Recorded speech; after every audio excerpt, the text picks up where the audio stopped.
All right. Well, good afternoon to everyone.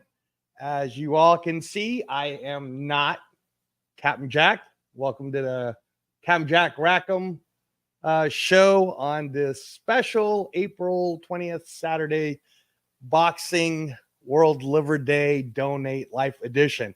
Captain Jack, for all of you guys who've been paying attention to him, know that he's kind of on his whirlwind tour right now, going around different parts of the country. I'm hoping he can make it my way here in Las Vegas, Nevada, real soon, so that we can finally get a chance to see each other and catch up. In the meantime, Captain Jack, yesterday was April 19th, and it is celebrated globally as World Liver Day. I don't know how many of you guys know what that World Liver Day campaign is, but essentially it is for all of us globally to talk about the importance of your liver health. So I'm just going to go ahead and read to you guys what it is. The theme of World Liver Day 2024 is to keep your liver health healthy and disease free. That's what the current year's theme focus is, so that we globally around the world would like to ask everyone to get your liver checked, especially, the Raider Nation. Love you guys. Raider Transplant loves you guys. Please take your health seriously, though, and please make sure not only are you drinking plenty of water and taking care of your food intake and whatnot, but get medically checked. Get all the different tests, get all the different disease tests, get all the different hepatitis tests and whatnot.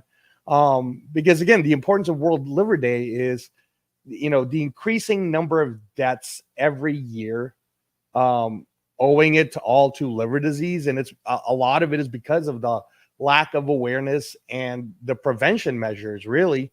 When we were celebrating April 19th, World Liver Day, this day's aim is to encourage individuals to adopt a better way of life, consume maybe fewer calories at times, guys, get your exercise in, which can help your liver work. The liver is what makes everything in your body work. And then the other thing too, that I'm sure a lot of you who have gotten a chance to see me in the Captain Jack Rackham channel since January, I was co-hosting the show while Captain Jack was away. So a lot of you guys are familiar with Raider Transplant. That's me, Angelo Reyes. And you guys are familiar with my story in that I was a professional boxing trainer and I was training fighters in mixed martial arts. I didn't even know I was sick. And then on that 4th of July weekend of 2022, I was rushed to the hospital, completely ill, and I was told I had less than 30 days to live. Now, how are you supposed to handle that if you were a martial artist all your life and you're in the sport of boxing and MMA and you think everything is healthy and you think everything is fine? And then all of a sudden they tell you, hey, you're going to die, right? So there are diseases out there that you could be born with, like myself. And the disease that got me is something that I talk a lot about and I advocate for, in where we need a lot more Filipinos and Asian Americans and anybody in the AAPI, or if you're Native Hawaiian, the Raider Nation, please just go get yourself checked for a hepatitis panel, because you don't even know if you were born with it. And a lot of us are born with it, especially if you were born in Asia, in Vietnam, the Philippines, Cambodia, Japan, China, places in Africa, the Middle East. So it's just important for you to take your health seriously. Again, and liver disease is something that it doesn't show you you're sick. You just go from being where you're at, and it's a silent killer. And then one day they're just going to tell you you're going to die. And if it's too late for you, then that's it. You guys are probably wondering right now why I'm here and I'm alive. It's because of the power of organ donation. That's why I'm here, getting a chance to have this platform on the Captain Jack Rackham channel to talk to you all about World Liver Day and taking your health seriously, and also about what we're celebrating this month, which is April. And I know the draft is coming. Everybody's excited about the draft. We got the big pay-per-view fight night tonight, right? Haney versus Garcia. But there's something bigger out there, guys. And the bigger thing is April in the transplant community, we celebrate it as Donate Life Month. And it's our chance, it's my chance as a liver transplant recipient to go ahead and talk about this initiative so that everybody could understand that organ donation saves lives. So when you're looking at me right now, I just told you that in summer of 2022, I had 30 days to live. Today, you guys are looking at me, and you guys have seen me on the Captain Jack Rackham channel, entertaining everyone on those Thursdays and Sunday nights, and I'm smiling, right? And I look healthy. I'm right now 21 months recovering from life-saving liver transplant. And I can tell you guys again that transplant life is not easy. This is something that I've talked about in a lot of different shows, and you'll see it on my Instagram at Reyes Boxing. If you guys want to follow me on Instagram, you'll see a lot of the Donate Life advocacy I'm doing. So to raise awareness of, if you haven't considered being an organ donor yet, please do so. It was the sacrifice of my donor and his family that I'm alive today. And believe me, guys, there's not a day goes by that I wonder, why am I still alive? And that 19-year-old who had to pass away in order to give me this second chance at life, why is it me?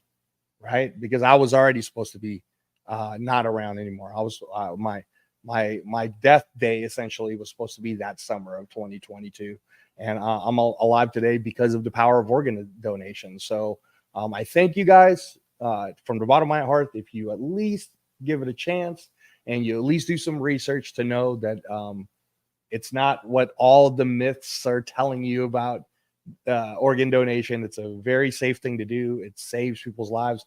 My mother was an organ donor and saved her brother's life 32 years ago. She donated her kidney. It's something that, again, it's very dear and close to my heart. Raider Nation, please, the two things I'd like to get out of this first 10 minutes that I'm talking to you guys is, number one, please take care of your liver.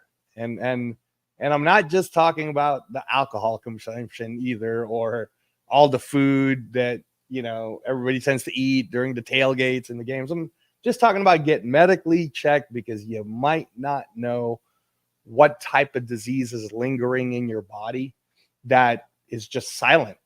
And that's what happened to me. I had a disease that I was born with. Didn't even know it. Then one day you're just told you're going to die.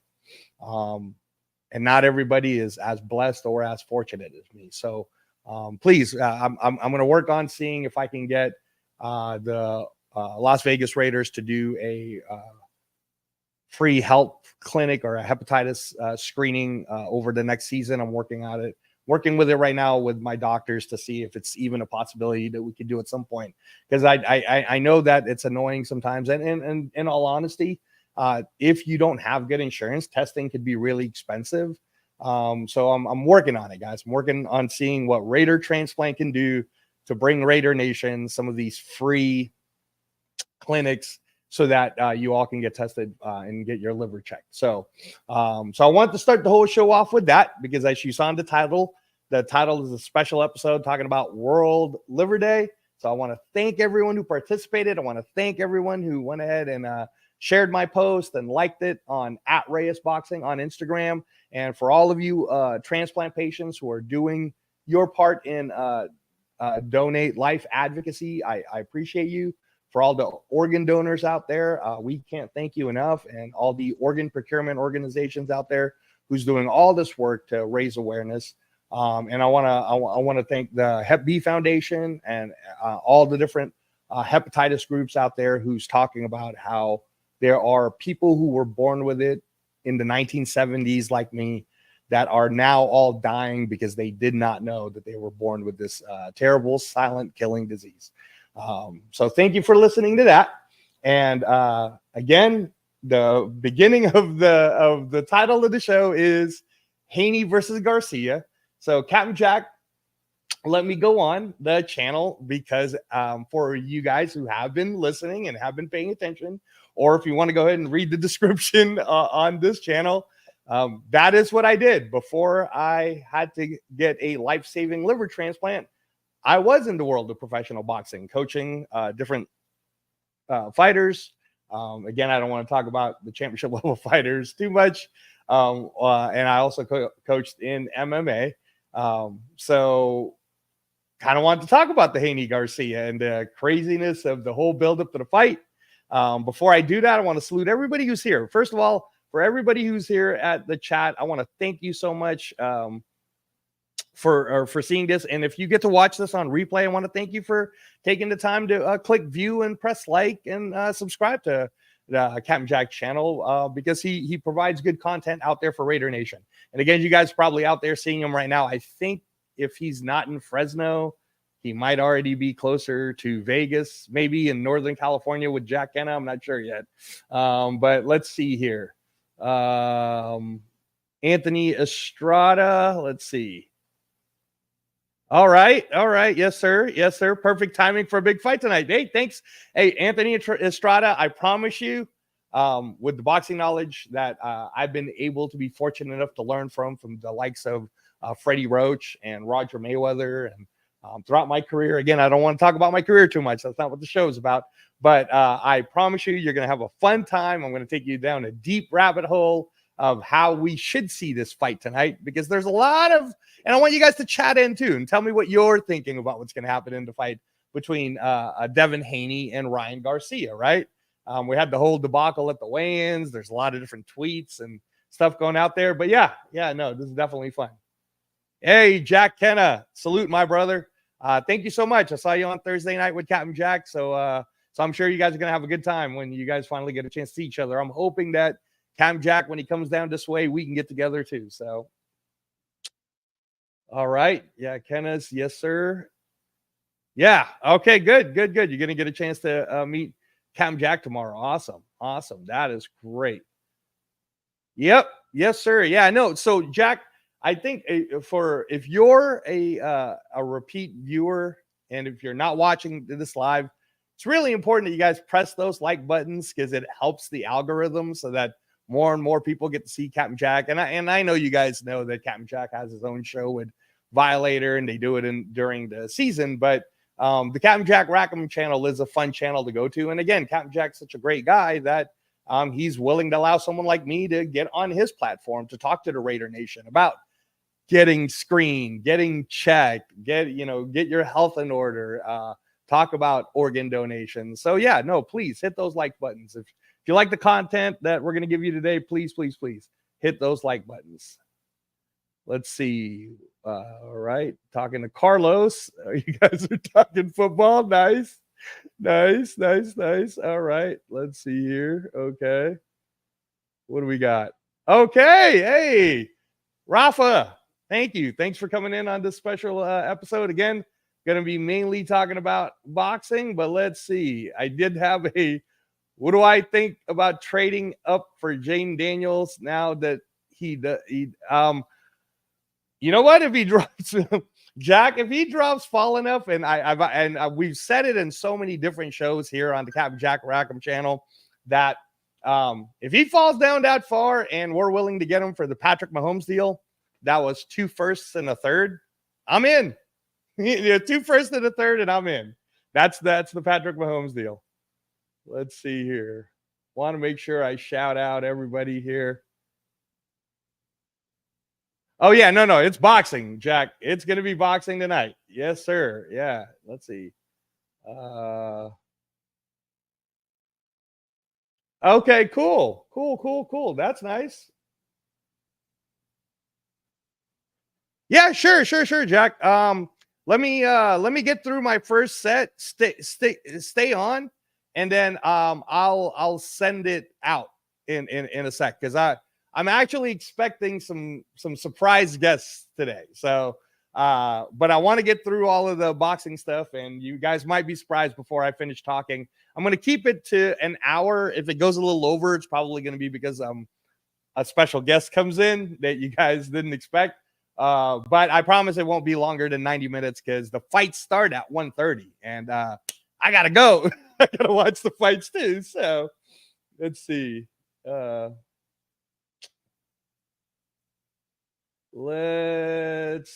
see. All right, great. So let's go ahead and start about that. Haney versus Garcia.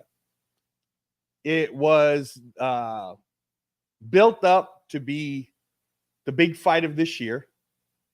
It was built up to be let me say it this way. It was built up to be the first big fight for boxing in the United States. And I preface in saying that because for all of you guys who aren't boxing fans, you need to know that boxing is extremely popular throughout the world. It's like soccer, right? And if you go to Riyadh or you go to the UK or you go to Japan or in any of these other countries, it's the number one sport. Now, for you old school Raider fans like me, you remember that boxing was the number one sport in the 70s and the 80s and the 90s, right? Even in the 2000s, we were having some major fights. And I think overall what hurt boxing is there's so many different promoters that they were able to basically kind of not let the major fights happen between the best fighters in the world. So it would literally be like if the NFL allowed the Kansas City Chiefs to continue to keep playing the teams that weren't Super Bowl contenders. That's kind of what sort of was happening in the sport of boxing in the United States. And then, celebrity boxing, right? Those are one of those things where some people are okay with it because we're in a newer generation, but some people aren't, who are old school, who want to see what real boxing looks like. But in terms of talent pool, there's a lot of amazing boxers out there right now. A lot of young names that you might not even know of. And if you want to, it's kind of like being a Raider fan, right? If you want to be a real Raider fan, you got to dig down to the rabbit hole and find out who we have on the reserves contract. So same thing. There's a lot of great up and comers. I know that Turf of the Ultimate Raider Fan 32, he really likes Abdullah Mason. He's an up and coming American fighter. I've talked to Chris of the Protect the Shield podcast and about the kid that's fighting tonight, Cromwell. He's from Ohio, and he was an Olympian. So there's going to be a lot of great boxing matches tonight. But the main one here with Devin Haney versus Ryan Garcia, we have an undefeated fighter in Devin Haney who's 31-0, 31 wins, no defeat. Became a pro at 17, went to Mexico and basically did his career that way rather than to try to go to the Olympics. And he has 15 knockouts. Very high level record, extremely high level fighter.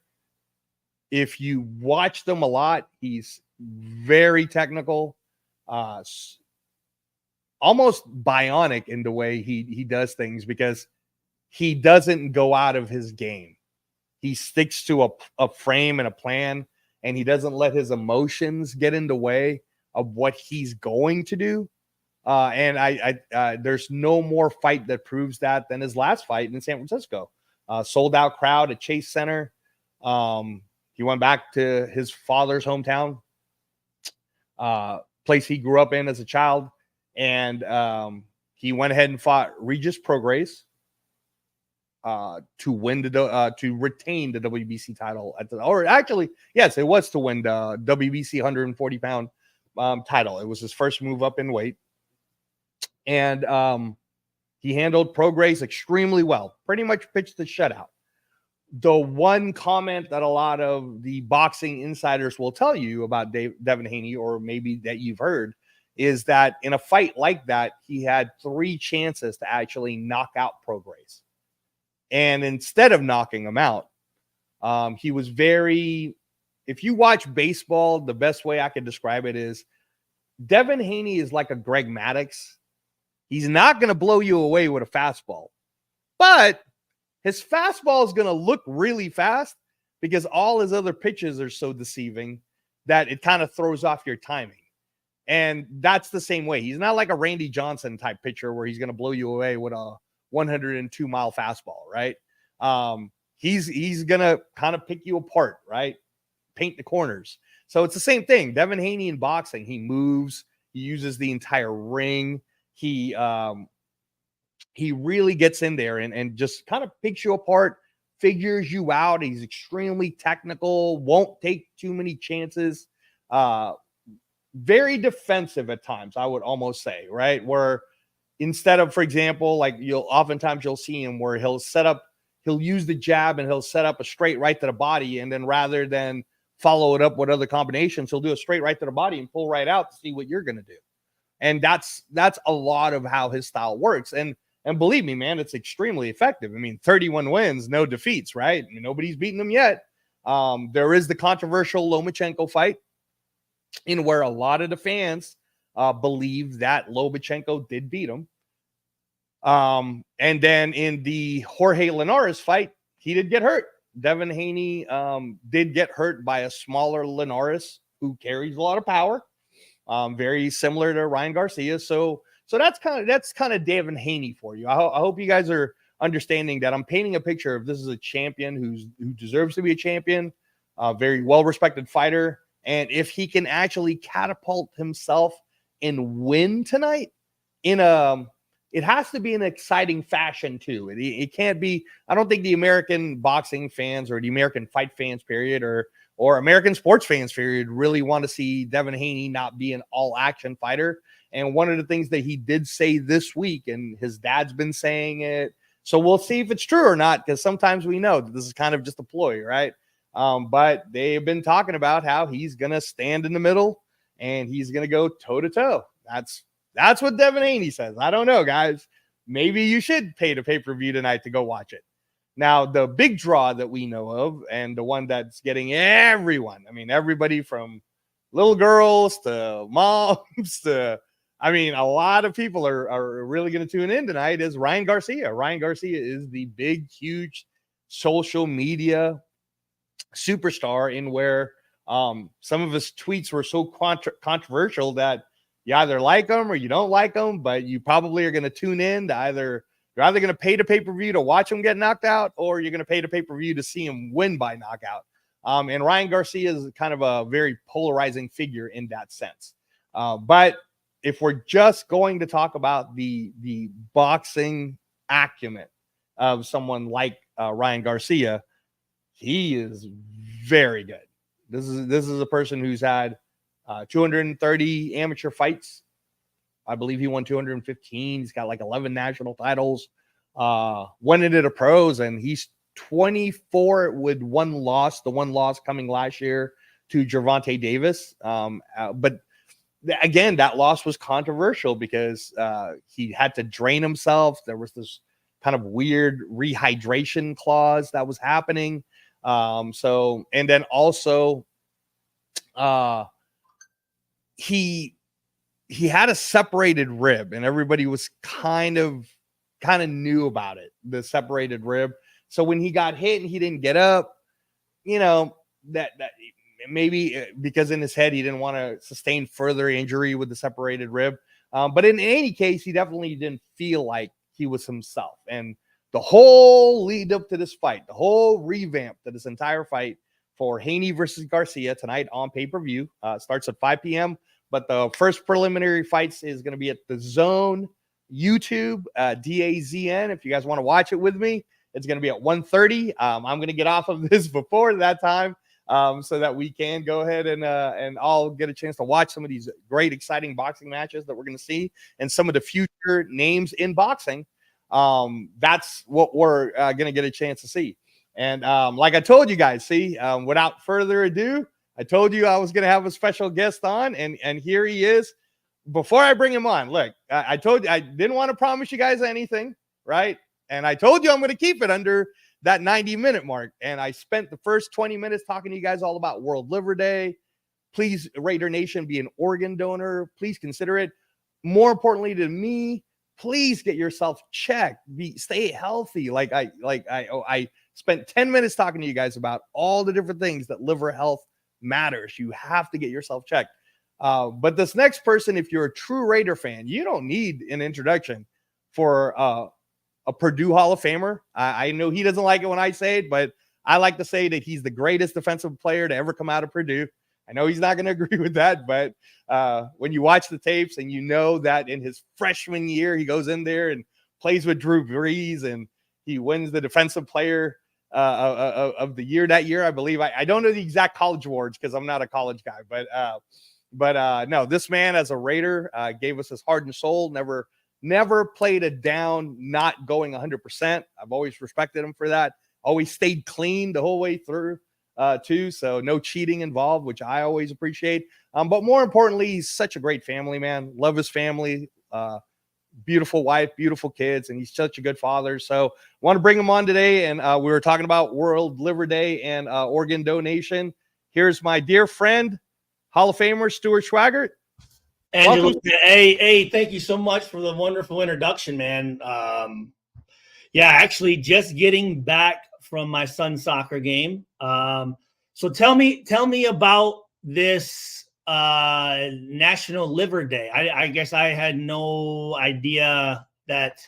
I mean, I know obviously there's probably a day for something, for major, heart day, lung day. I'm sure, probably a colon day. I mean, for everyone that struggles with any type of issues with those body parts. So what is National Liver Day? Is it today or is it yesterday? It was so April 19th is World Liver Day, and today's the day that we're kind of repeating it to talk to everyone about what yesterday was. It was a huge global initiative, and I'm talking all over the world, where everybody was doing different seminars and different talks, different free clinics, because globally, Stu, and I know you know this, there are a lot of low economic areas and people that are just poor, man. I'm just going to say it. We're just poor people that can't get the health care that we need. Hey, buddy. Say hello to Alex. Hey, Alex. Hey, buddy.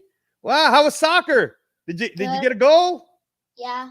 All right. Yeah. What I told you on the way there, I said, if you get a goal, you can get whatever you want. What do you want? A Carnage Lego head. Oh, so the Carnage Lego head. Yeah. So okay. Yep. So Stuart Schweigert's gonna get his son, Alex, a Lego. Absolutely. Yes. Cool. Yes.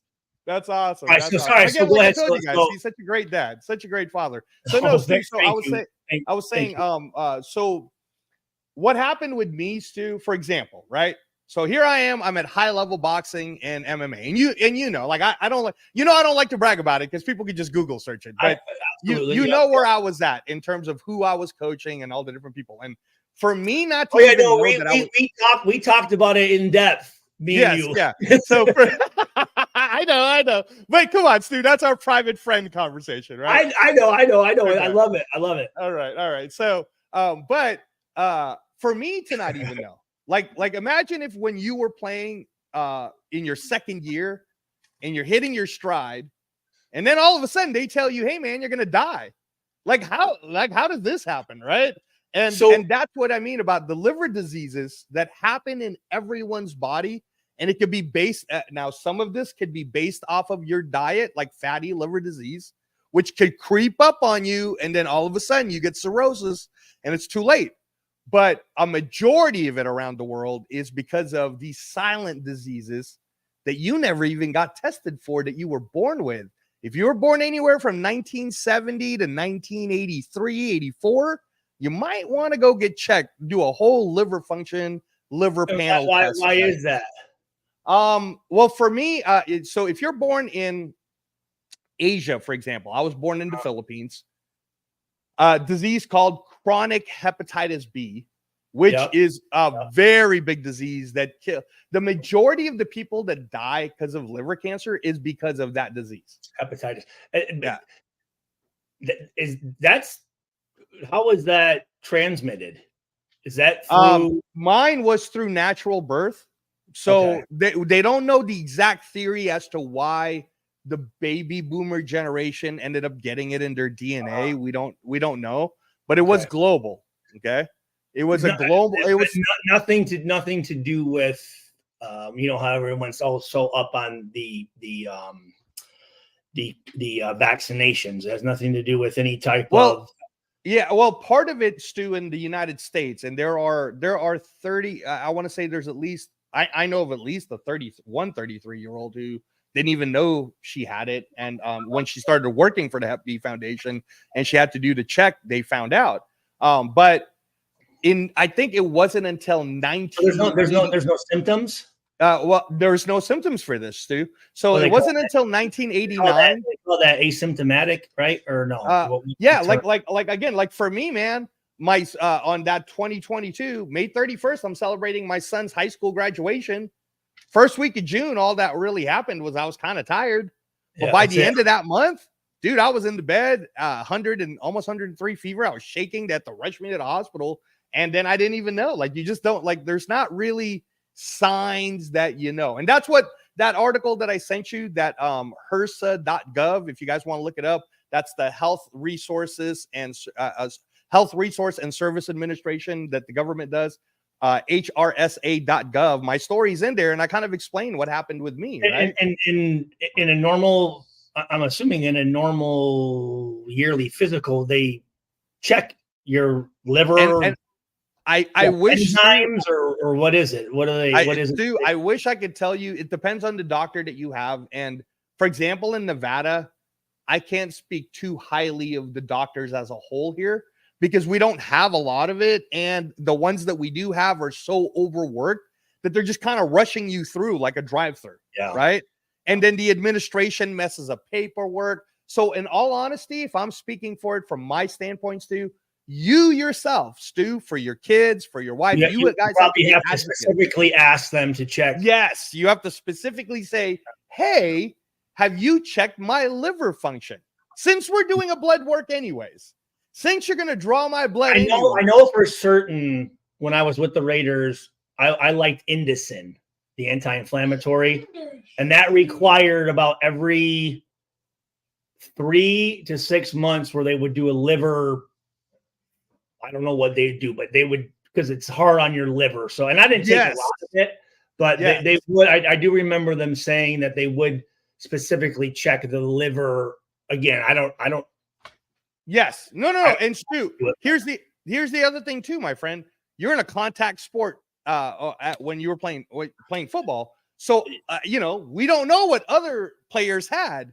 Yeah. So if it gets on you, right, then you have to know that too, right? And again, it has to be a very deep thing, but these. We have open cuts and wounds, and exactly. I mean, especially that turf. I mean, that's just a cesspool of germs, shit, and puke, and spit, and blood, and piss, and everything. Yeah, exactly. So. No, that's exactly, and that's why again, and again, overall, like the big stigma with liver disease, for example, will be, oh man, you're an alcoholic. The color's neon green. Is that the color? What's that? Yes, and that's the reason why I wear green is the color for organ donation, and April is Donate Life Month. I'm actually going to do a few segments about Donate Life Month with a couple of news here locally, but Donate Life Month is us as a transplant recipient. We're asking people to consider it if they've never even thought about it before, because Stu, man, I'm alive today because of the sacrifice of a 19. Yeah, how about go back and so you said you were tired, and then what happened? Yeah, first week of June, I just thought, in all honesty, in my head, when was this? 2020? This was 2022. Okay. This was just 22 months ago. Oh wow. Okay.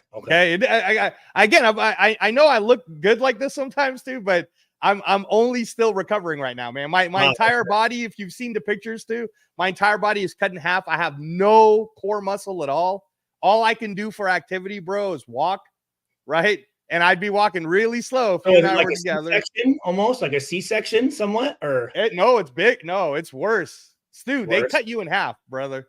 They cut you in half. All right. Here, I'll tell you what, Stu. Like, I mean, I don't want to see, dude. I don't like seeing. All right. I don't. Okay. I'm not, I was going to show you but no, they cut you in complete half. Your entire. Okay.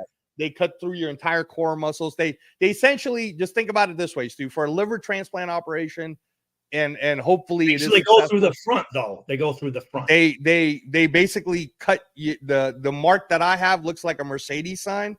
So they cut you like in a reverse Y. They open your entire inside. They grab everything. Take everything out. They take everything out, Stu. Yeah. They take everything out. They put the new liver in.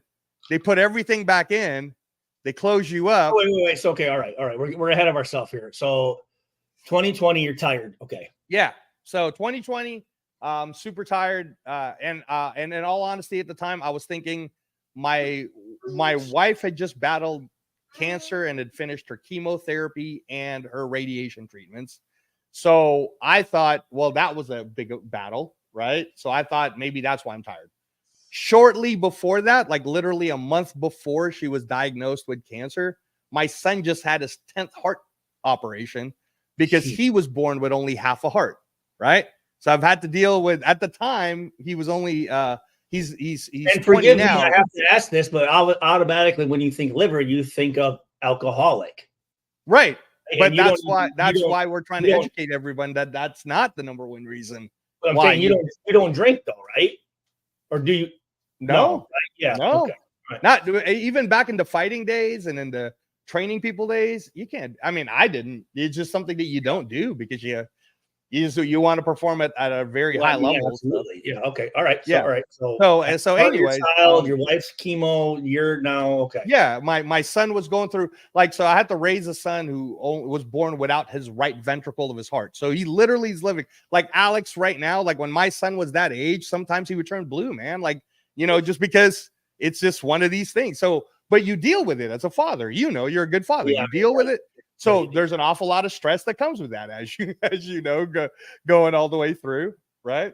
Well, hold up, buddy. Just remember, I told you I'm talking with my friend for a little bit here, and I wanted you to kind of hang out, by yourself a little bit. So everyone who's listening right now, I'm with Raider legend Stuart Schweigert with us. Hey, so anyhow, but yeah, no, I was thinking in my head. Thank you for the legend tag. I appreciate the legend tag. Thank you. Hey, hey, Stu, come on, man. You got to stop this stuff because why do people like you so much, right? It's not like, okay, I'll tell you this. No, we're talking about you. Go. All right. I just want to say that however long anyone played, if they gave it their all, that's what matters. Thank you. All right.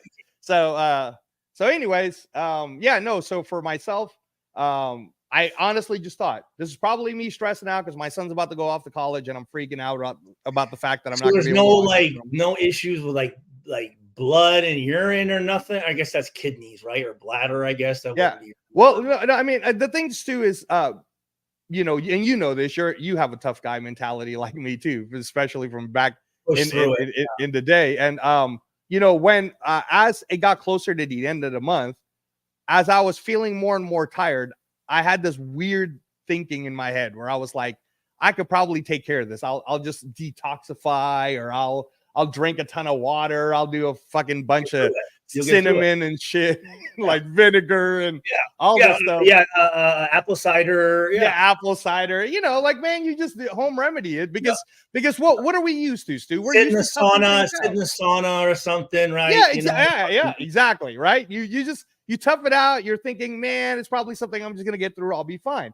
Because in the past, when we've been sick like that, we just kind of go, it's fine. I always, what I used to do when I had injuries or sickness, I would try to forget it and it would go away. To be honest, I did the same things too. I did. It's like the mind over matter thing, right? Where you're like, also when you make it into a thing, then it really is a thing, right? Yes. So you try to ignore it and you just try to push through it. But okay, so all right, so you're trying to do that. No. So no, same exact mentality. But when you have a disease like this, that's what they literally call it, the silent killer. Okay. The disease itself, for me and for a lot of us who contracted this at birth, it's all over our skin. It's like it's our entire DNA. So when you say disease, so this is an actual. This is, Stu, the most clear way I can say to you is it's basically a form of HIV. Okay, that's what I thought. Okay. All right. So I'm like right now I'm like a Magic Johnson. I have to take the same pills Magic's taking in order for me to continue to live. Okay. Yep. All right. Yep. But that first liver already died. That my original liver, the disease, it doesn't attack any other part of your body. it only attacks the liver. But you have to understand that the liver. How long from when it hit? Well, it was in your body your whole life, though, right? Yeah, it was in my body my whole life, and you never know when it's going to get triggered. Okay. So here's one, Stu, and this is a good question too that you're asking is when you're getting tested, if one of your family members who's Filipino gets tested for what they call, hey, you have the hepatitis DNA in your system, right? That means you got to ask the next question. Is that a Filipino or they're? Well, it's a well, again, I'm speaking from statistical figures. Statistics say that up to 70% of us who are Filipino, especially if we were born in the Philippines, have this disease. And we just don't know about it. My mother-in-law was born in the Philippines, so right. So it's a good thing to check. Chances are, Stu, if she's lived this long, that she's probably fine, right? Gotcha. Okay, but it never hurts to just get checked just to make sure. But this is nothing that's like it can skip generations then. No, the only way your kids would have passed it on, the only way your kids would have it is if your wife had it through her mom. All right. Right. Okay. But there's no way but again, Stu, there's other reasons to fatty liver disease is a real thing. So you got to watch your kids' diets, right? Those are different things that can cause cirrhosis. Essentially, if you just understand that the liver is the transmission of your whole engine of your whole body, like take care of it, man. Don't mess around. When you said your liver died, it was already you're still functioning or no? No, that's what's crazy, Stu. So now when you're talking about the symptoms, when they rushed me, there's this thing that happens to you called ascites, where you think your stomach's just getting bigger because you're fat, but you're not. Now mine wasn't like huge, but before the surgery, when I was trying not to go into a coma, Charles Rogers' highest weight Charles Rogers died of liver failure. Okay. All right. Okay. Yeah. Very big pot belly towards the end. Yeah. Right. So again, like it's one of these things where when they got me in Nevada, we don't have a transplant center. Basically, everybody's kind of panicking. You know, the doctors are just trying to keep me comfortable. They were actually shocked that I wasn't already in a coma. They were shocked that, and I was doing a lot of the things you were saying about. So when you walked in, how long were you in there? I didn't walk in. They wheeled me. Basically, really? I got rushed in. And then they wheeled me in. The lobbies here in Las Vegas, there's, again, the healthcare here needs a lot of help. But the room was so filled that they couldn't even. Why is that? Just because Nevada, it's number 50th in healthcare. It lacks a lot of people wanting to come here who 50 are out healthcare. Of 50 states? What's that? 50 out of 50 states? Yeah, we're the last. We're last, too. We're last. Congratulations, wow. Las Vegas, for all the money that we have. No state tax. No state tax. Hey, the thing is, Stu, too, is there's a lot of politics that ends up happening because right now I'm still working on trying to get a transplant center here because we don't have a liver transplant center or a major transplant center here in Las Vegas. And a lot of it is I hate to say it this way, but in healthcare, it's also a business. So if there's a private practice that's somewhere closer to Las Vegas and they don't want you to take away their business, hence people that are getting sick, then they get a little scared and they try to get in the way. And, there's a lot of different things that get involved. But at the end of the day, man, if we end up having a liver transplant center here, it's going to be one of the projects I'm working on right now. All right. Okay. So good. That's awesome. But you get in there, it's hours. I mean, you have hours at this point? No specific timeline. They get me in on the 29th right away. Once do they put you in a coma? Do they induce you into No, I wasn't in a coma. I was just I was in a wheelchair outside. They kept wheeling me in and out for different tests. But once they established that I had what they call full-blown cirrhosis, which means the entire liver is completely dead. And now my liver is not working at all, right? Yeah. That's when they rushed me up to oncology to the top floor.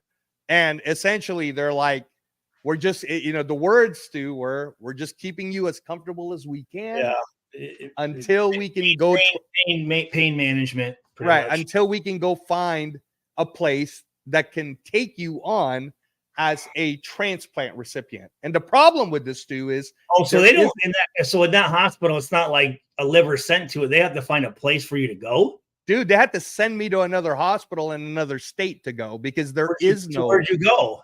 I went to Riverside in California. Okay. Yeah. So is it medevac or what? Did they fly you?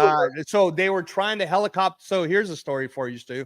I won't get too long again, but they tried to helicopter me in, and I had good insurance, but the insurance administration fucked it up. God, I can only imagine what the fuck that would cost. All right, but they messed it up. So basically, as I'm dying, dude, and I'm running out of days, if it wasn't for the good graces of a nonprofit group of doctors who basically stepped in and saw my case, saw that I was only 47, saw that I was critical, like I'm going to die, but they felt that they could save me. These doctors just basically said, we'll upfront all of the costs. You guys just need to sign a paper that says he's our patient and we'll take care of it.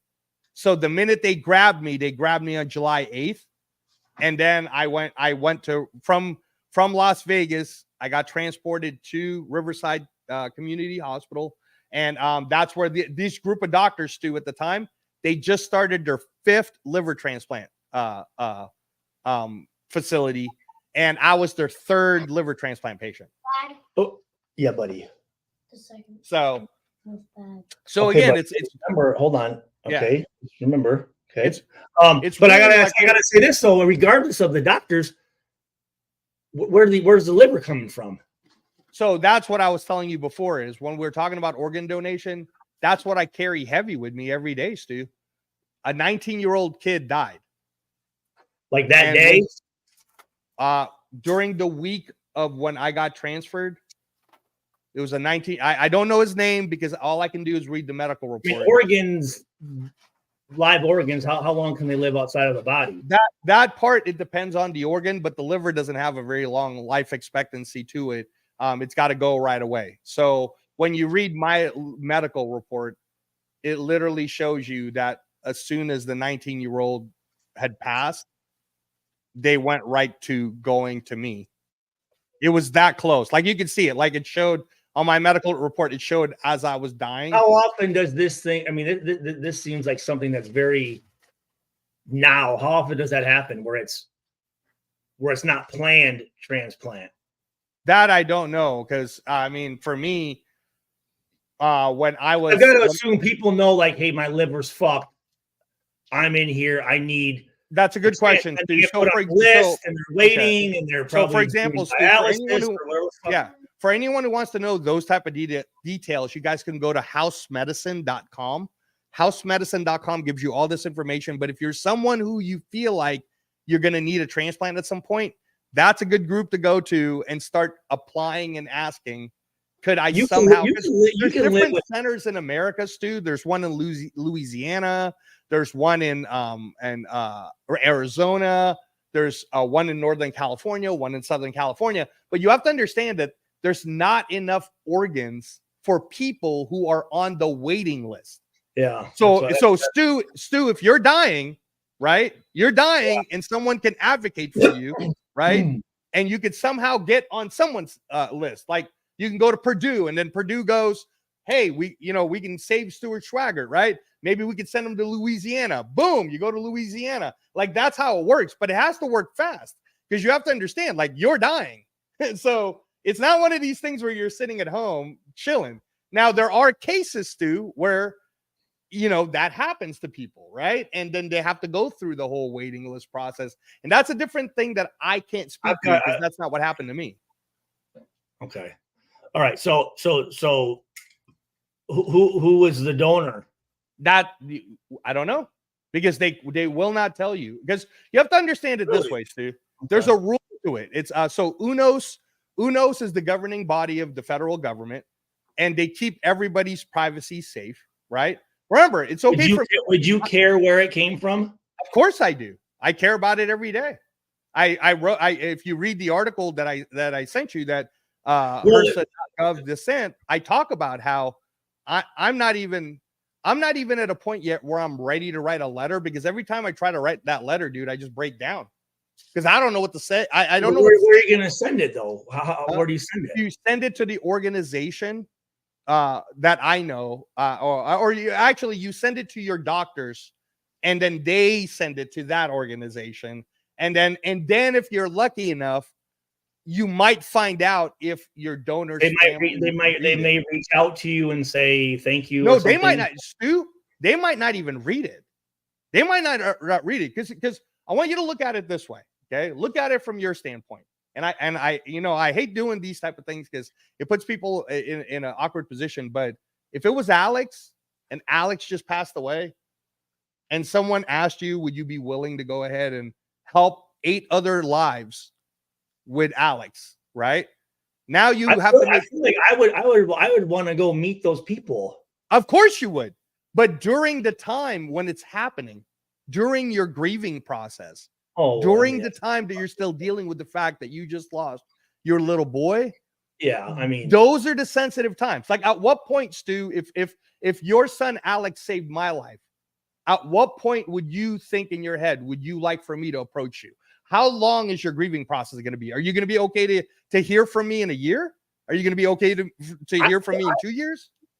To me, I'm thinking the sooner the better, to be honest. Okay. You know what I mean? Well, you're also the number 3 pick of Al Davis in 2000. You know what I'm saying? Like, you have a very different mentality. During that time, I would want to know what's the reason for this happening. Well, the reason is this person calling me saying thank you because now I'm alive. That would give me like, okay, so whatever happened, this is like, I would need that probably right away, to be honest with you.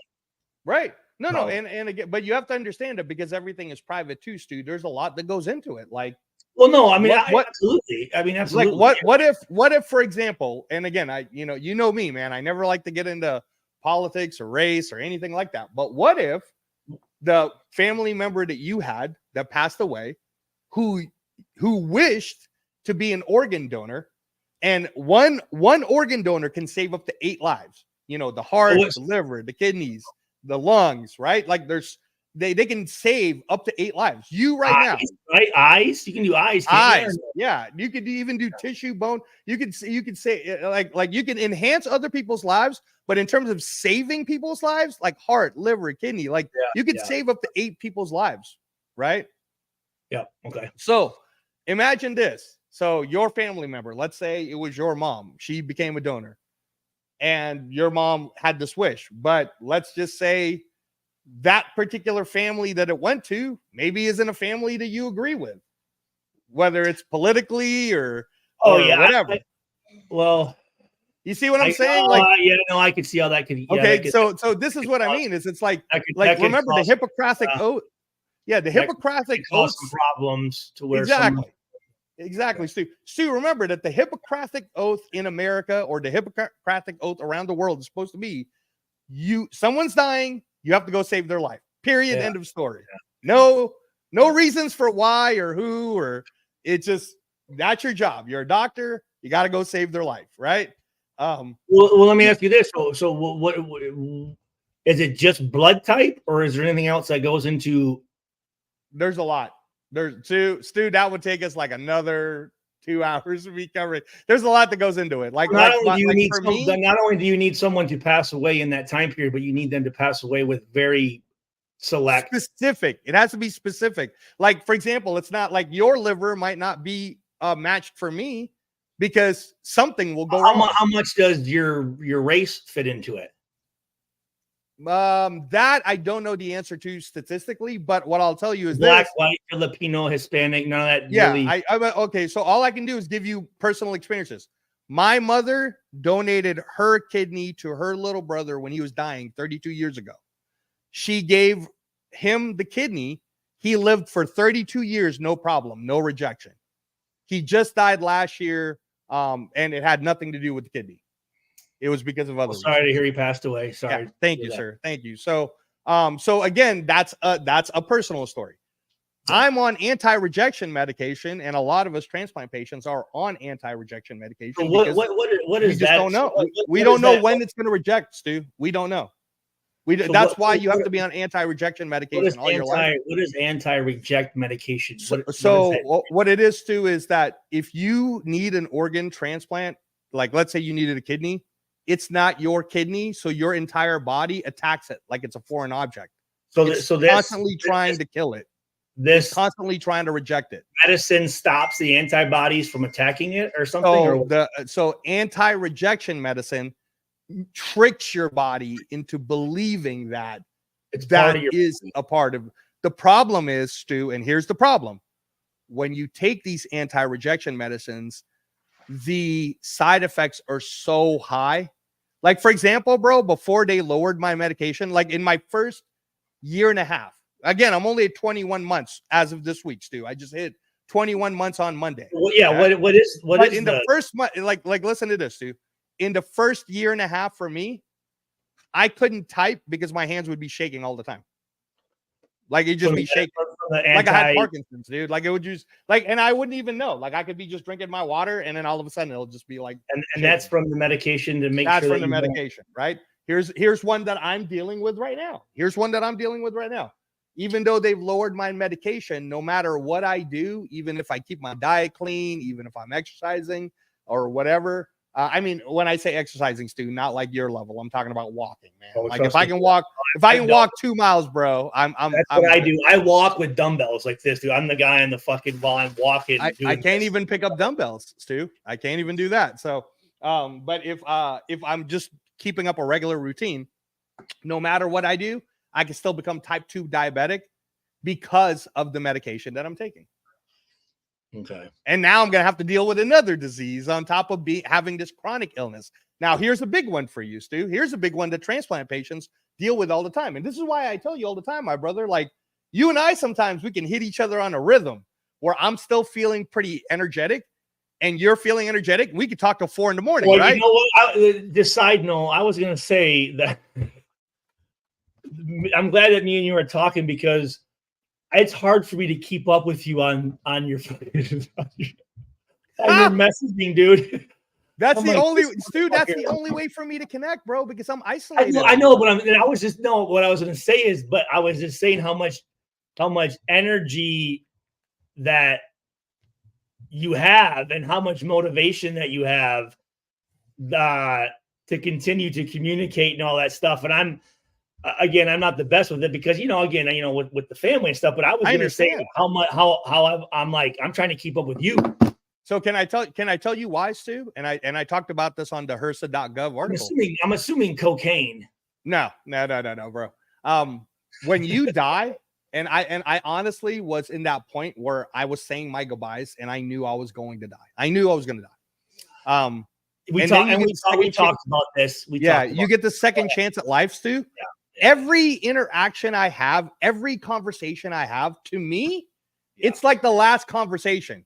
So when you and I talk, right, or when you and I are texting and you're saying I have all this energy, it's because, Stu, that might be the last text I sent you, bro. And I want you to be able to go, Angelo just sent me a text the other day, and it was about blank, blank, blank. And about and I had the similar when Charles Rogers passed away. I said, you know what? I'm not waiting for anybody else to call me or text me, or I'm gonna be the one that's reaching out, and I'm gonna be the one seeing how people are. I'm gonna be the one because I remember so many times it was like, oh, I can get to him next year or next month, and all of a sudden, hey man, he's gone, bro. He's gone. Exactly, Stu. Exactly. Yeah. Exactly. Yeah. And that's what I mean is, so I was on the receiving end of that, Stu. So I'm just coming back right now. I can't go to any Raider games. I can't go to any of these different functions. I can't go to a public place. How many times I've already been invited to go to. How much medication are you on then? What's that? How much medication are you on? I'm on a lot. Okay. I used to be on 2 pages worth. I'm now down to 12 drugs. That's really? 12 pills, essentially. Is it all just? I mean, it's for every single part of my body to counter whatever's happening because of whatever's everything else is probably exerting more than they should, right? Yeah, because one drug will make it wonky, and then you got to take another drug to counter this and that. It's a lot, man. And here's the thing too. Dude, I'm on 8 different medications. It's a tightrope almost, dude. It's a tightrope. Now here's what's crazy, Stu, because I'm on all these. But how often are you checking in? I do blood work. I do blood work as often as every 2 weeks. I was going to say, and the longest I'll go without doing blood work is 30 days. Because they're constantly probably adjusting everything. Constantly. Like when I just got my latest blood work, I'm going to talk to my transplant doctor, the guy who opened me on Tuesday, because on this latest blood work it says my iron level is critical. What's the worst side effect that you're dealing with post? Well, I've dealt with a lot already, but the worst right now, are you talking about like right now? What's the worst I'm dealing with? Yeah. Currently I would say I'm pretty close to being diabetic, which I'm really doing my best not to get to that point. And my hands don't shake as often, but it shakes sometimes. My brain sometimes too. Like I could be talking to you, and sometimes I'll know the information, but I can't get it out. Yeah. Or it's like hazy or weird, right? My vision sometimes too. It just, for whatever reason, it just gets blurry. Like I can't see. Sparkles? No, just like it's kind of like when you need glasses, but it's like it gets like that. So that's why I don't drive. That's a sign of diabetes, though, isn't it? A lot of this is the drugs, man, because I'm on a lot of different drugs too. The bone weakness is a big one, right? So one of my friends who's also a liver transplant. How do you not really quantify, but how do you know your bones are weak? Does it hurt? Because they are from the time you get your operation, and then as you continue to do this medication, your bones get weaker as you get. I mean, there's nothing to do about that one. By the way, sore. They're just sore. No. They're weak. And I know for me, because I was you can feel it that you're. I know my bones are weak. At one point, I remember asking, like, why is it that my joints are painful? Like, what's going on? And they ended up giving me another medication to adjust my uric acid. And that helps with the comfort of it. But I know that my bone density is what was it? Whatever microfialgia? No, what's that fucking right? What's the term? Weak bones and joints, right? Is it microfialgia? I don't know how to say it. But I know what you're talking about, though. The where your bones are so right. Weak. Is it? No, I know exactly which one you're talking about. Here, I can look it up. Let's see. Weak bones. Let me look it up. What?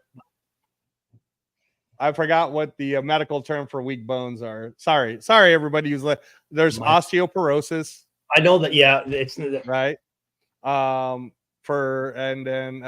Let's see, bone fragility. Maybe I'm thinking of like a rheumatoid arthritis type of thing. But that's one of the big ones. Another one, Stu, that you know what I'm saying? Like, how do you like? I'm just trying to think of how you can feel that your bones are weak, other than maybe just them breaking or something, or they're not like or at least I can't say that just because achy. It's not I guess I'm doing any contact anything, but that's one of the things that my doctor says is I can't go back to doing stuff like that. Like I can't hold a mitt for you and you throw a punch and I catch it because okay. You know what I'm saying? Like we don't want to take no chances, right? So there is this disease that can happen to you though as a transplant patient called avascular necrosis, and this will be interesting to you. Avascular necrosis is what happened to Bo Jackson. It's where the blood supply. Hold on.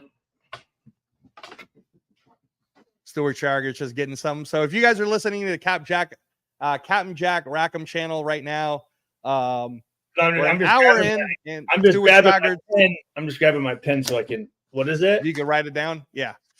So friend of the show, friend of Raider Nation, Stuart Schweigert's guest on our show. We're talking about World Liver Day. We're talking about liver health. We're talking about hepatitis. Talking about getting your liver functions and your liver checked. Very important.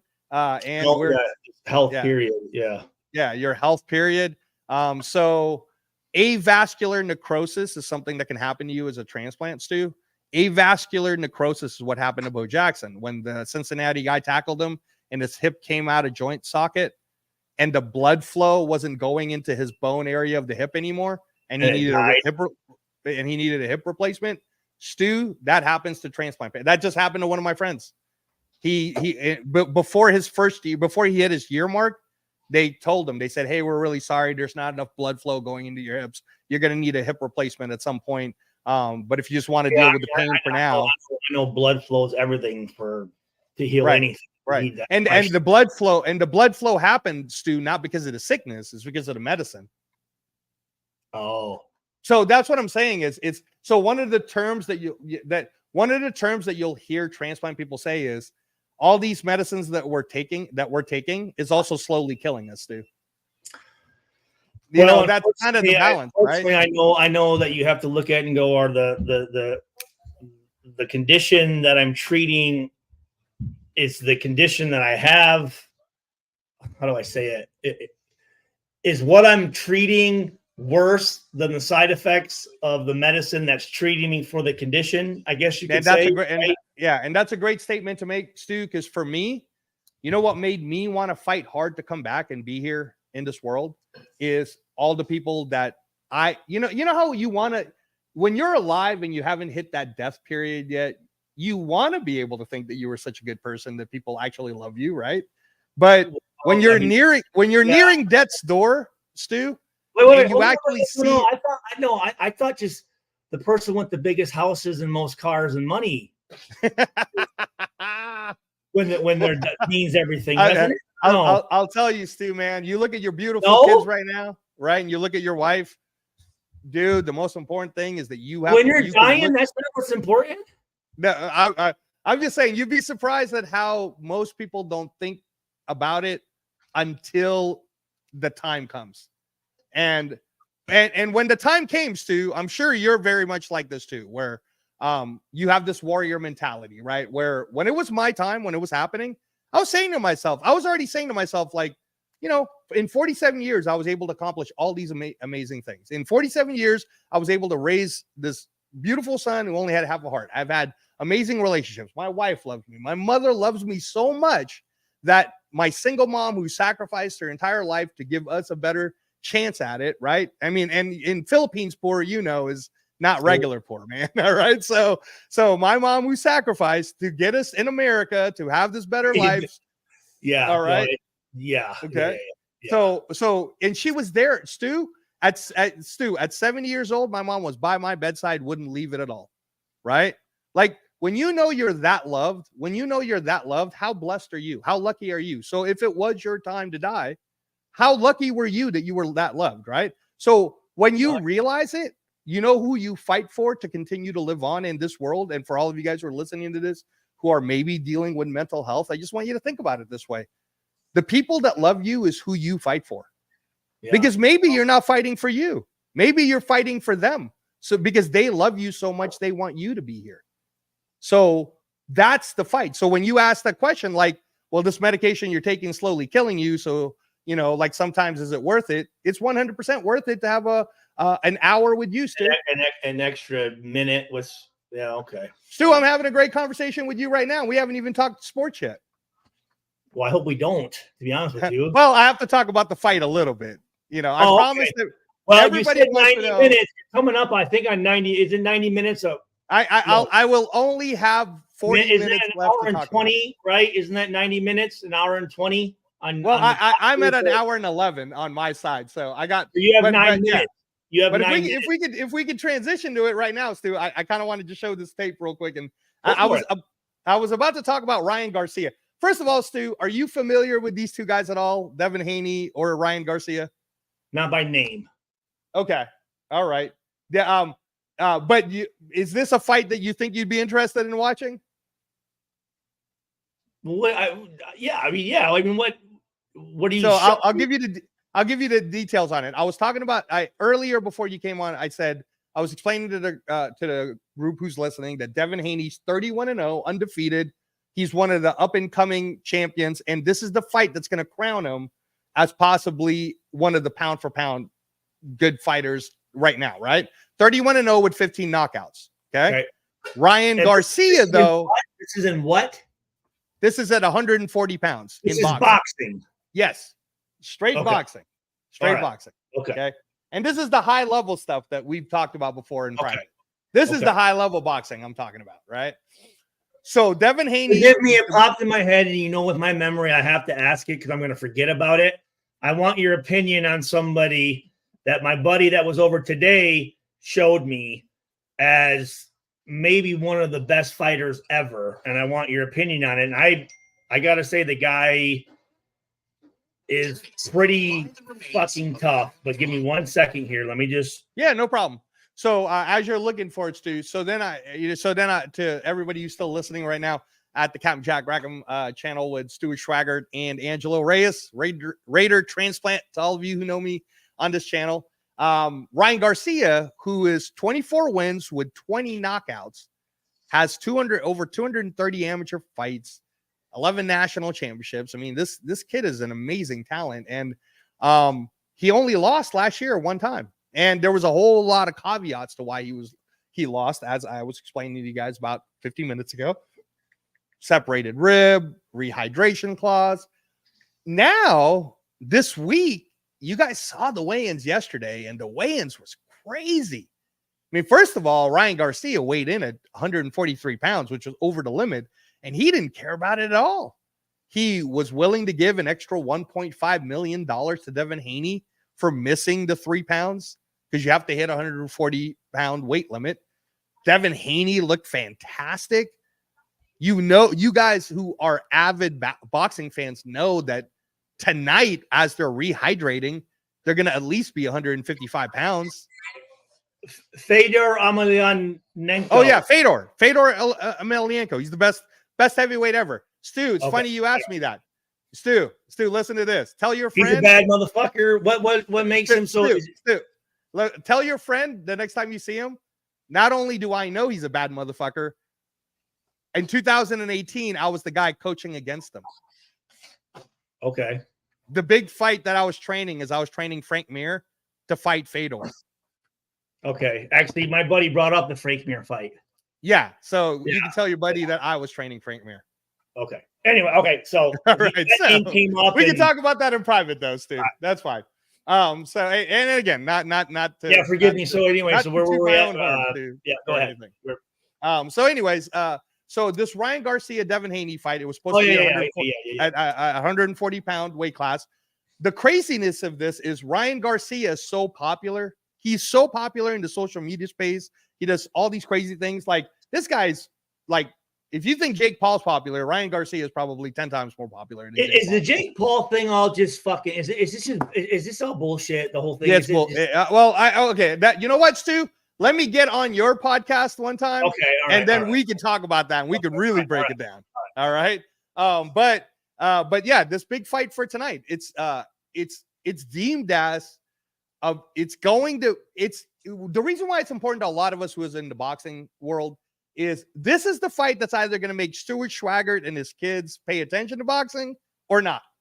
So if it ends up being one of those boring, one guy's kind of not trying to engage and fight, okay, then people will probably say, see, boxing's boring. That's why I watch MMA. But if this ends up being a banger, Ryan Garcia. Yeah, Haney Garcia. It's one of the highest trending things happening right now today. He looks like a fucking Abercrombie model or something. Oh, dude. And both of them are only 25 years old, Stu. Both of them are peaking in their careers. Ryan Garcia has 24 wins, 20 knockouts. How big are they? Haney's 31 wins, 15 knockouts. What's the weight? 140 pounds. What is this fight on? I'm about to share screen and show you. What is this fight on? This is on DAZN. So you have to, you have to sign up on pay-per-view. But Stu, where you live, like around that Purdue area, there's probably a place somewhere there that's showing the fight for free anyways. You just go to there and go to dinner. Yeah, but I don't like going out in public, dude. I'm not gonna. That's true. That's true. You should just ask. I had DAZN or whatever because of Jermaine Franklin. All his fights were on so it's in the same channel. Yeah, it's in the same No, channel. I don't think I still have a membership for it, but yeah, this is you just this watch is it the there. fight that's gonna do what? It's gonna start. It's starting in like 10 minutes. By the way, But you said this fight's the fight that's going to make it popular in America. A new generation. Make it popular to the new generation because Ryan Garcia is like he's all over the place. TikTok, Twitter, Twitch, like okay. you know. But no. But here, let me explain it this way. No, it is what it is. No, I'm just saying it is what that's what it that's is. The space. That's the next generation. That's the next generation, right? Yeah. But here's the thing, Stu. As a boxer, he's the real deal. This guy had 230 amateur fights. He was 11 national championships. Where are these guys This from? guy's the real deal. Where are they from? Ryan Garcia is from Victorville, California. Devin Haney's from my area in Oakland. Oh, they're American. Yes. They're both American. That's what I was saying, Stu, is this American fight is what's going to determine whether boxing That's pretty rare, right? You don't America. see two Americans fighting, do you? Too much anymore? It's rare to have it this big and this high level. Because they've never fought before. No, okay. No, let me take that away. This is what makes it exciting, Stu. In the amateurs, they fought 6 times. Each of them have 3 wins apiece. So this is game 7. Amateur is all points, no knockouts, correct? Yeah, but you can knock people out in the amateurs. But that's true.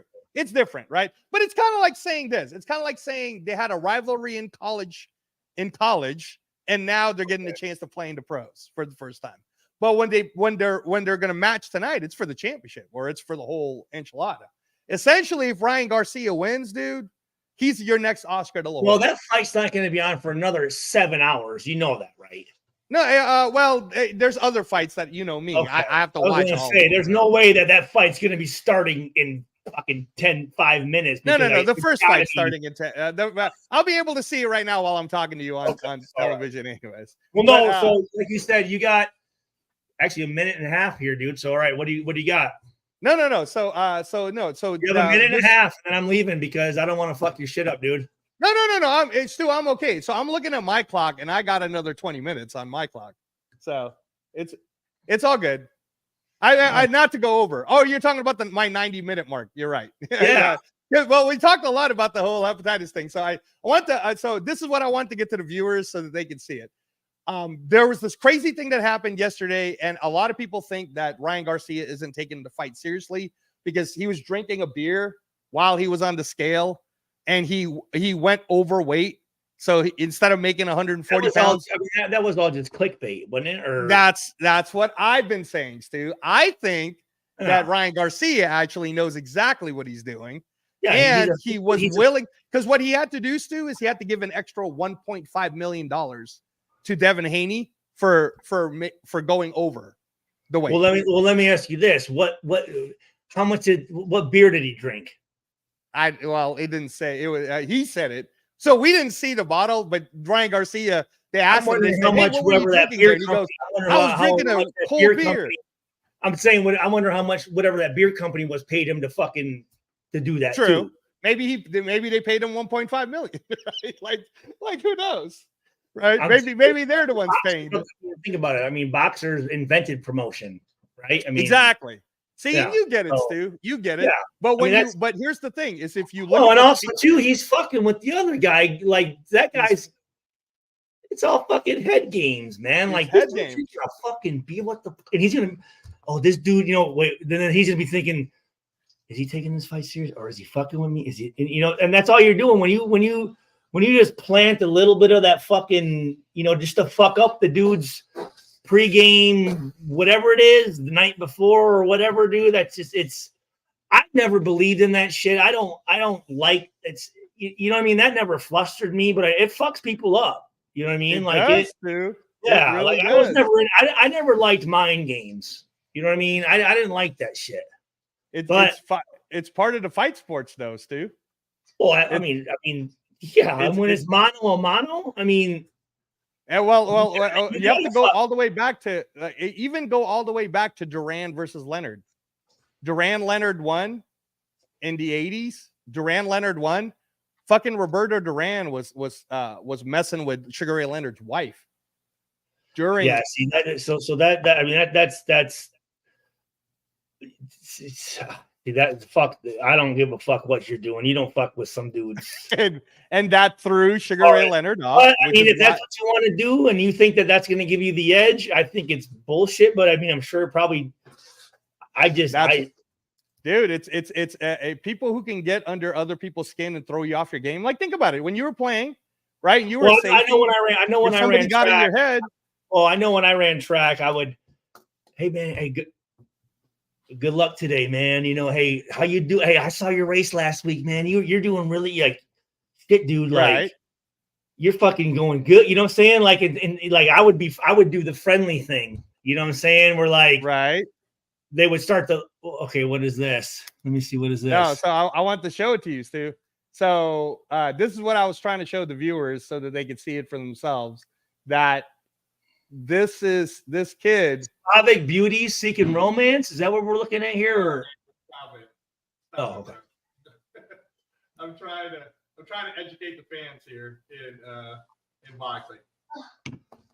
Yeah, but this is what I mean about Stu. Like when you're talking about one punch power, this kid's got it. This kid has one punch power. Watch. You just pay attention. Look, like, see, those are all clear boxing moves, right? People, a nut shot. Yeah, that was a shot. That now look. These are some of his highlights, but it just shows you when he gets close to you, he's gonna go after you, kind of like a Ricardo Mayorga. This guy good? He's fighting right here. I don't know the exact record of that guy, but again, just think about it this way: like watch it like you're watching the combine. Just watch Ryan Garcia. Don't pay attention to the other guy, and look at how clean and balanced he throws. Yeah, he doesn't overthrow. He knows exactly when to turn his body. He knows exactly how to leverage the positions.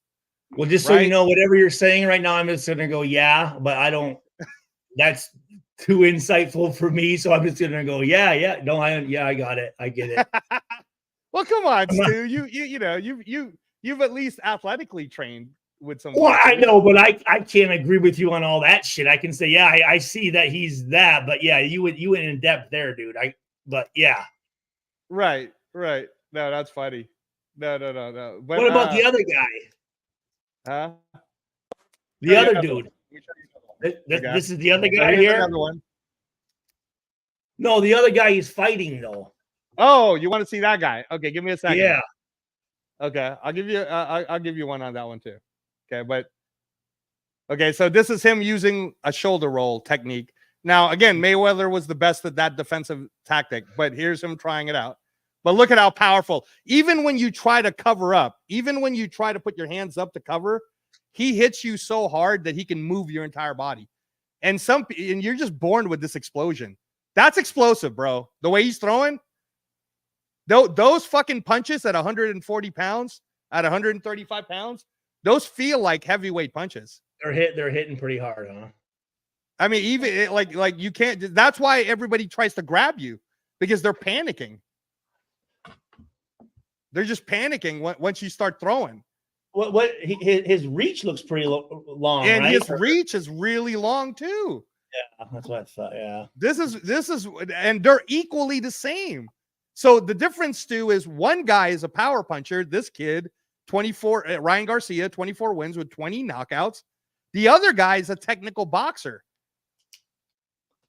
So okay, but see, like, look, you can't look how many punches he kept throwing.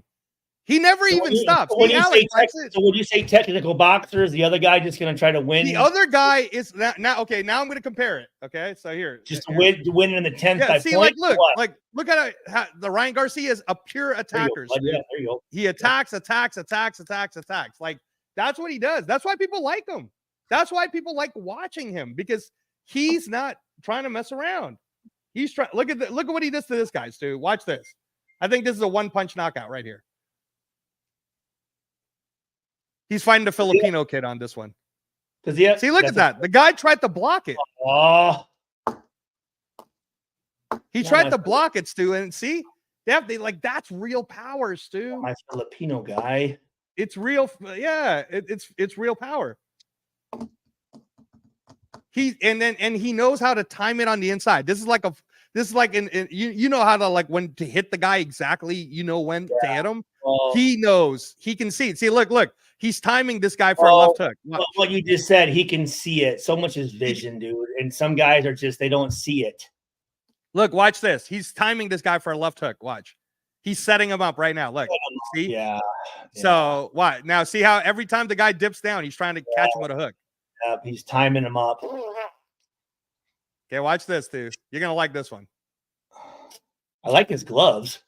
Boom. Yeah. Knockout. See what I'm saying? And that's all it takes, dude. That's all it takes. What's he looking at right now? What do you think the guy was looking at right there? He's looking at, I don't know. He saw his grandma. He saw his papa. His like Logan Paul is there watching Ryan Garcia. Saw his you know what I mean? Like, Ola.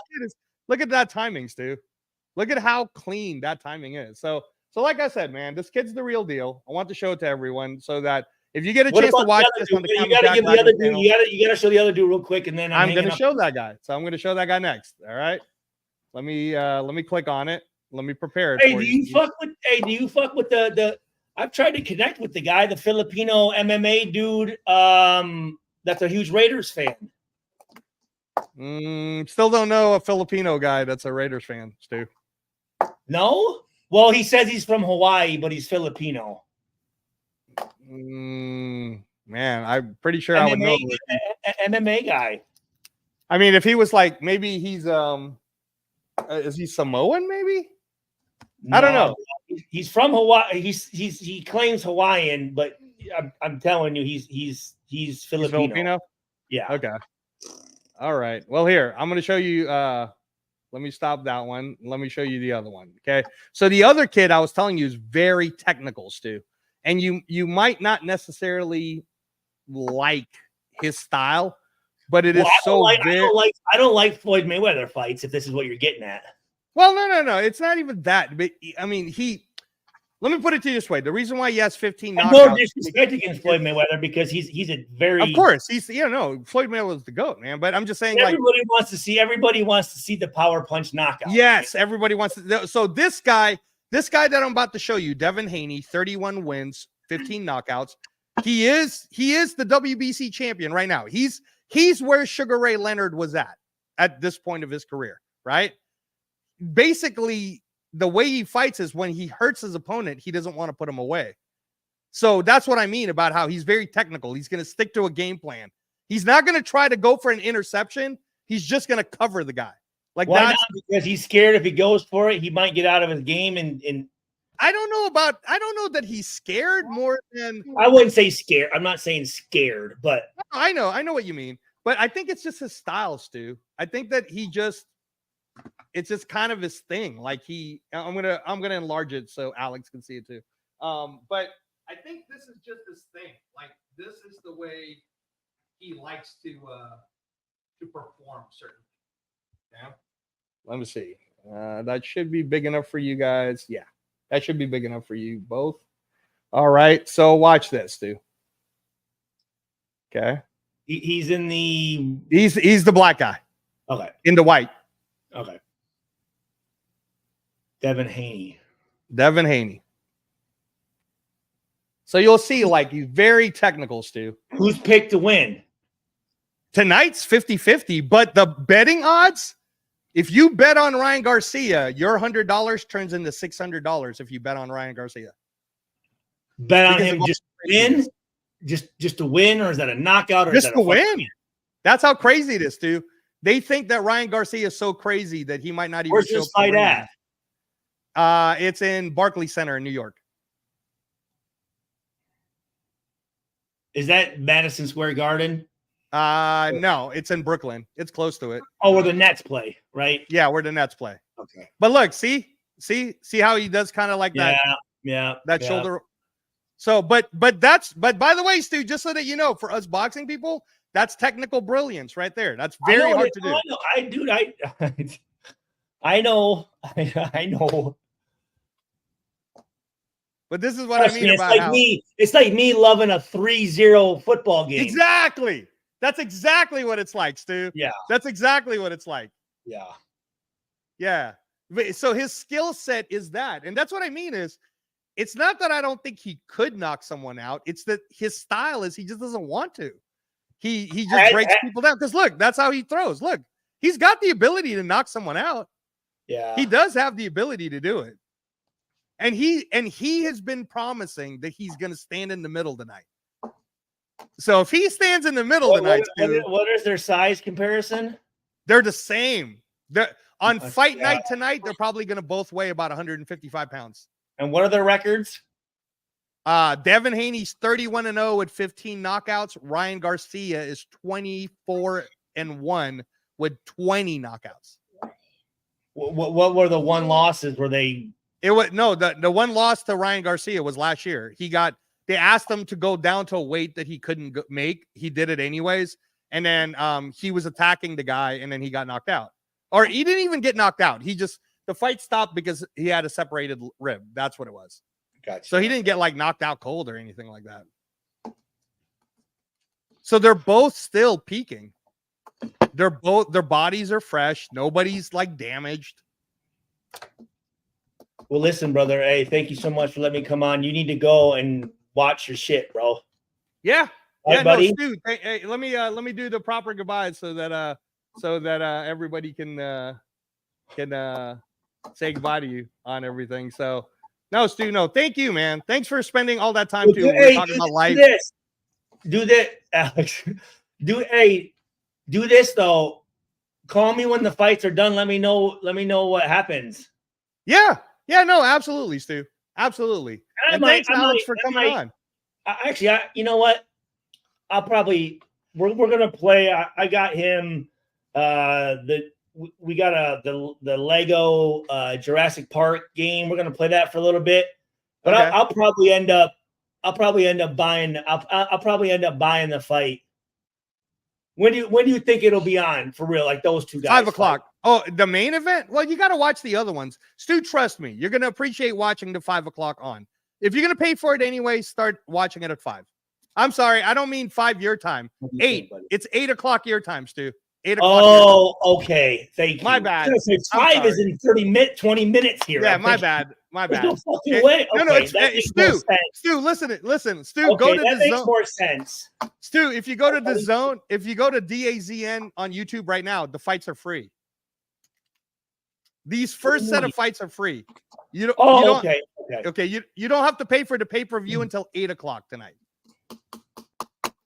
Well, I mean, again, you appreciate the preseason football games. You know what I'm saying? Like, no, I can watch the preseason football games. That's what's on right now, but I'm not a fucking. Okay, I'm going to turn you on to why I want you to watch the 8 o'clock. Okay, this is the reason why. If you're going to pay for it anyways, you might as well watch the 8. There's a kid who's from Ohio. No, is that when it starts? You're confusing me. Yeah, 8 o'clock. Okay, all right. Yes. Okay, I will watch those preseason football games then for sure. I keep getting confused. I'm thinking that there's fights right now you're about to watch. Yeah, no. I see what you're saying. Nothing's on right now for another 3 hours, right? Right. You got 3 hours, too. 8 o'clock. Tell him, say, hey, brother. Hey, you know what? Alex, man, he's throwing those punches too. You might want to start training him a little bit. Dude, it's just for fun, though. I have a lot. No, I mean, training wise, I love the training, but man, those guys, man, that's a tough business, bro. It is. I would never advise your son to do that. That's hardcore. It's a tough motherfucker to do that shit, buddy. Yeah, it's definitely better for Alex to go to football. That's for sure. I mean, some of that shit, it's like some of those guys, I get it because, they grew up where they had to fucking, fight and do that shit. But that's when I watch some of those tapes, man, those are some bad motherfuckers, but it takes its just like football. It takes its toll, man. It takes its fucking toll. No, it really does. That's why it's amazing. Someone like Mike Tyson that's still functioning. Dude, he's almost 60. He's still functioning. You know what I mean? He can still talk and be, because most guys, obviously, most guys are dead. No, it's really, I mean, like it's the old adage too that you can't play boxing. It's a very violent sport. A lot of damage. And I mean, and I know that like some of the guys are like, listen, this is all I didn't. It's not like I chose that. This is my way to make a living in this is all I have. You know what I'm saying? So, but anyways, no, I have a lot of respect for that. So I don't know. I'm hoping, I don't know, we'll see here. Training wise, that it's very good for training wise to get like I told you, dude, when I did my boxing training, dude, I want to do it again. I loved it. I absolutely fucking loved it. I loved it. Yeah, jump rope. I'm not going to tell you right now, but double end. Did I tell you I told you when I fought my trainer, or no? No, tell us. No, not right now. I won't, dude. Oh, yeah. Oh, no. Tell me on private then. No. I'll tell you another. No, I can tell it. It's a great story. Okay. But it's one of the main things I give my respect to boxers because it's a good story, dude. It's a really funny. It's a good story. It's a very, very. Let's just say this: training 4 hours a day, 6 days a week for about 8 weeks.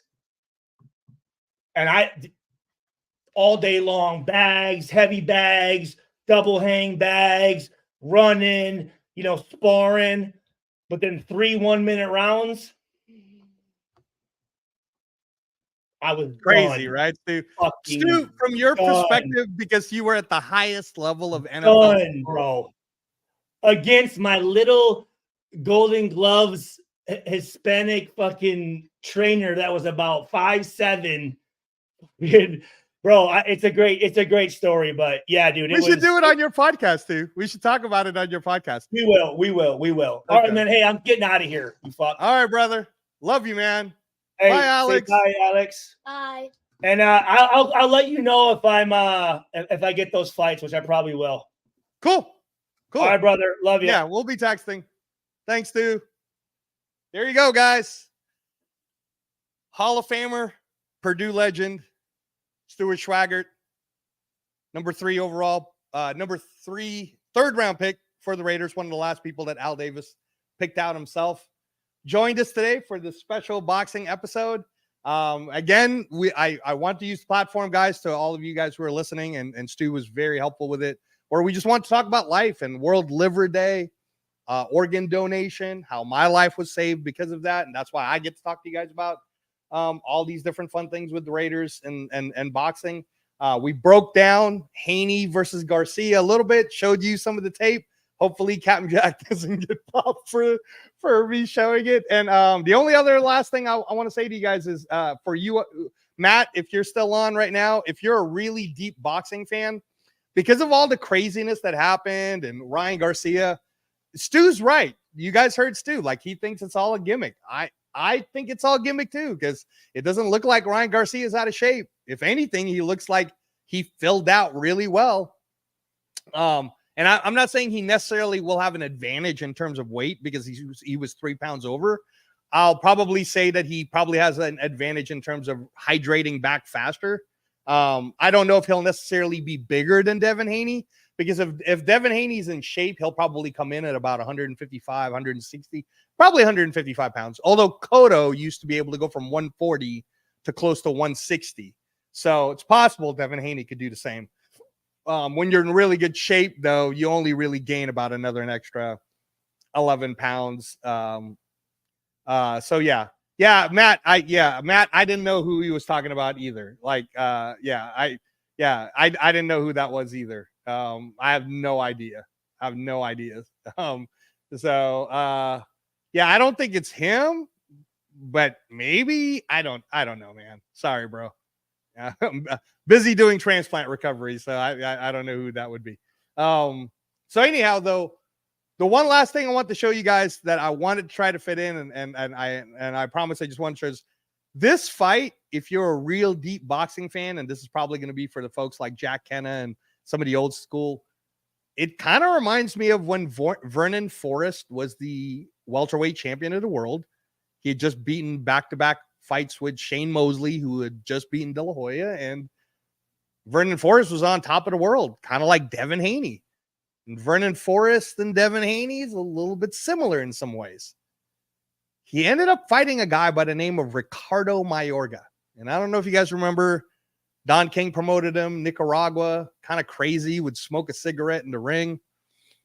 And on that fight, Mayorga was like a plus 900, like a 9-1 underdog, something crazy.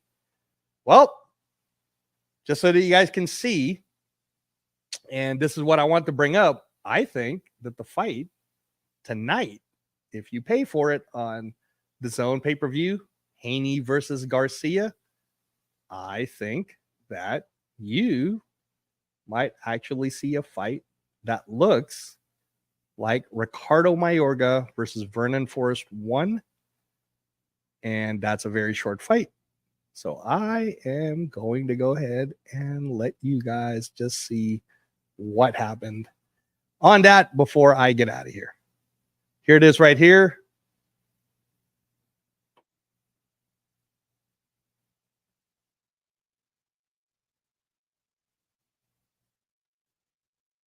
You guys should be able to see it all right now. You can see who Ricardo Mayorga is. You can see who Vernon Forrest is. Ricardo Mayorga is the Nicaraguan who is the underdog in this fight.